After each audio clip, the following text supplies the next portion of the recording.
Let's start with understanding TCP.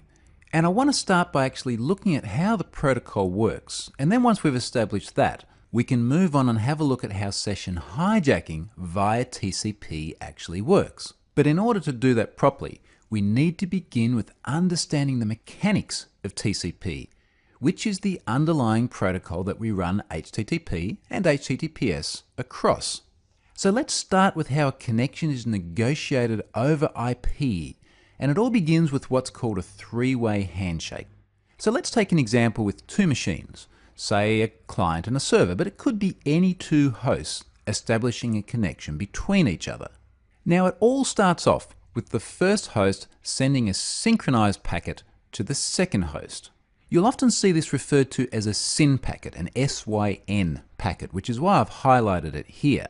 And as we progress through this module, each time you see the letters SYN, that is the synchronization component of the communication. Now the second host then acknowledges this with its own SYN ACK packet, synchronize acknowledgement. And this is a response which tells the first host that the request to connect was received. Now finally, that first host then responds with its own acknowledgement, which completes the three-way handshake. So you see how both machines are communicating backwards and forwards with each other. And the important thing here to understand about TCP is this acknowledgement component of the communication. Now that's very different to UDP, which we're going to look at later on in this module.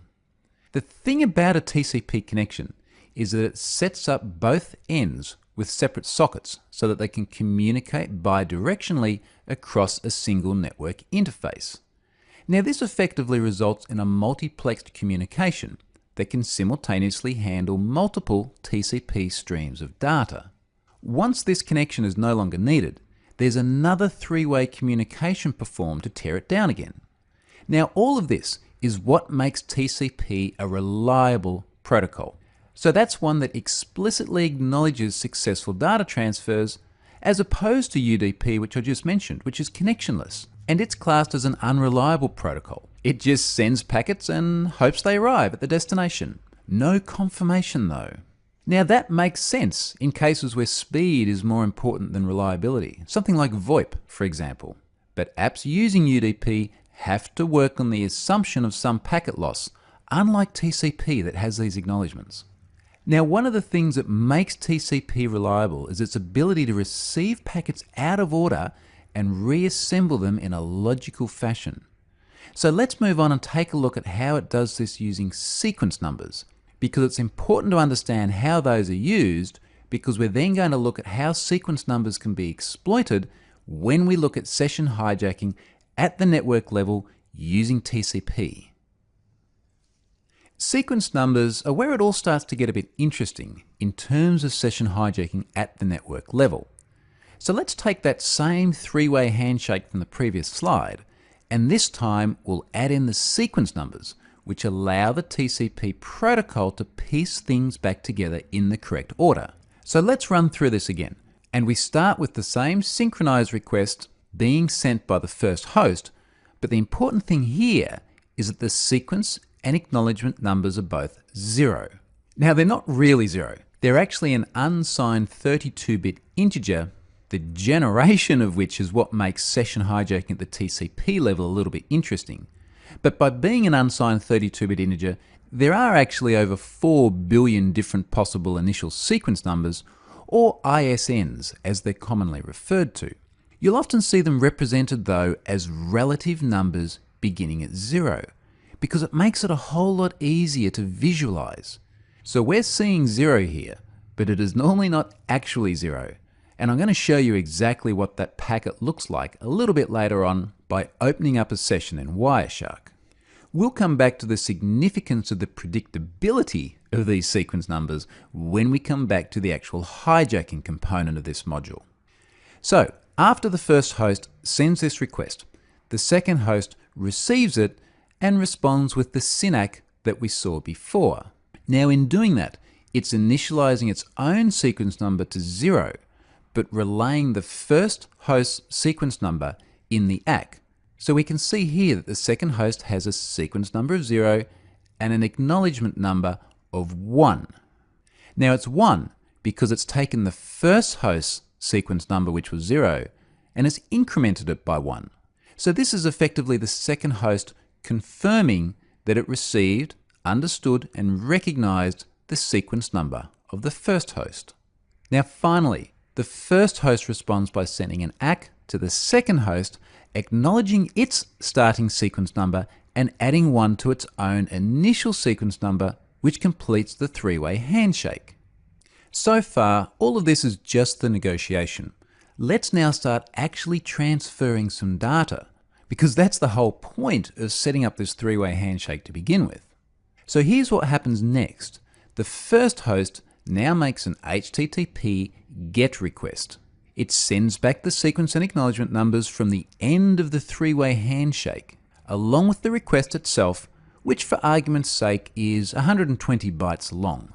Now keep in mind that the sequence and acknowledgement numbers are in the TCP header.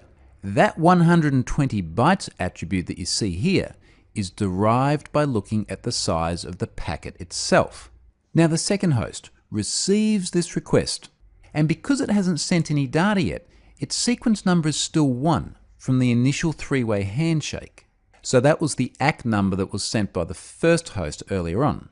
So it acknowledges the request from the first host by sending back the sequence number it just received in the GET request, plus the length of the request itself, thus confirming how much data was received. So that's why we see 121 in the ACK here. Now the acknowledgement itself, in this example, includes another 70 bytes of data. So you can see how each host is confirming the transmission of the other by using the sequence number and request size. And again, that 70 bytes, by the way, is the packet itself, not including the headers, which we'll take a closer look at in just a moment. Now in this particular case, the response body includes a 301 redirect. So that's now going to cause the first host to then go back to the second one and make a GET request to another resource. And in this case, it's say the login page. So the first host follows that 301, acknowledges the 70 bytes sent from the second host, and of course adds in that number 1 of the sequence number. And that's why we see 71 bytes get sent back in the ACK. So you can see how each machine keeps acknowledging and confirming the transmission of packets. So this is that whole reliable protocol thing again, where each one is checking with the other one. Did you get what I just sent you? Can you confirm it?